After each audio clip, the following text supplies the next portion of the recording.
Here's a remarkable and rather worrying fact. Despite the obvious importance of growth to the medium and long-term success of businesses, the facts show that 9 out of 10 businesses fail to grow profitably for any sustained period.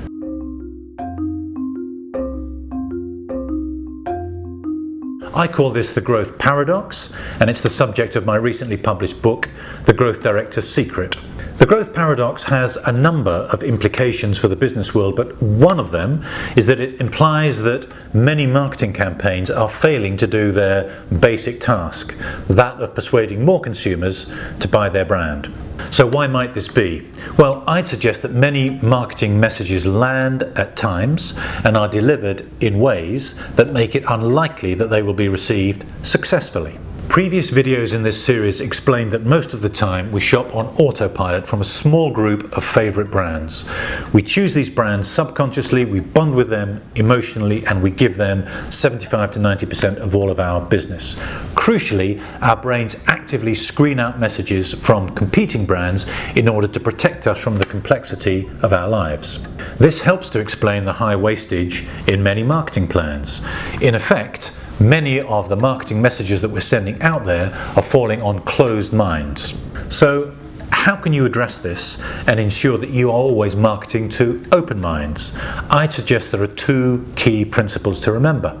The first is that you must establish permission to sell by connecting emotionally with your target consumers.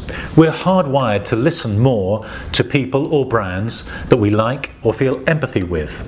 Think about the way that brands like Dove with their campaign for real beauty, or Lynx with the Lynx Effect campaign, have connected emotionally with their consumers before trying to sell them.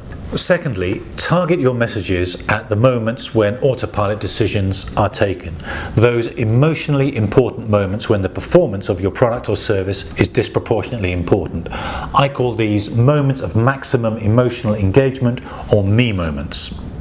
These moments can be evoked, as Lynx does in its marketing campaigns, or they can be targeted directly, as a brand like John Lewis does in directing its gifting messages around the Christmas period.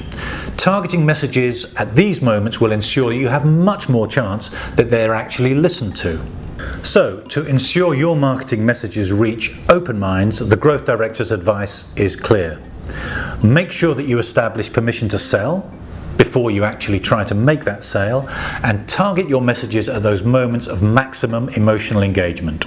Now, there's lots more to learn about the philosophy of marketing to open minds, and if you'd like to know more, get yourself a copy of the book. Who knows, it might help you to understand the Growth Director's Secret.